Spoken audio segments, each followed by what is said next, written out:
So let's look at exercise in two different ways. One is the way most people think of it. And that's going to be more of like, well, what am I stretching, or what am I strengthening, or like, how do I get better, faster, stronger, etc.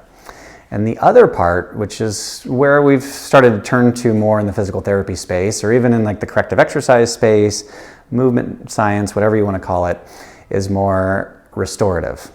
And I think that if we stop only thinking of exercise as performance enhancing, let's think about it in what can it do in terms of the body from a restoration standpoint.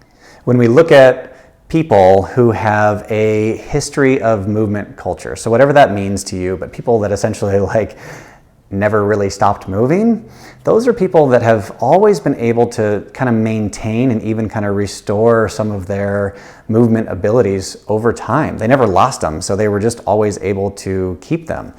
But if we look at a really good exercise program, it should start to put us into these positions that we're not utilizing so that we can continue to be functional in those, even if we're not getting there very often.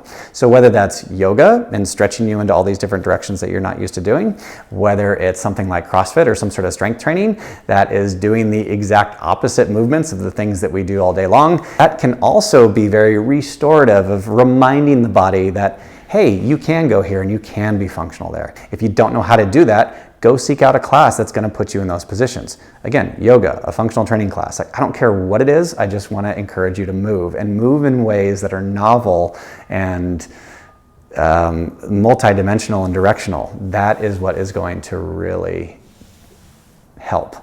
In the PT space, a lot of times we do really simple things that just put people in positions that they haven't been in a long time. And they do great, and that's how we restore function. So you can do that preventatively by doing an exercise program that includes that. So something to think about. Don't always put the emphasis on performance.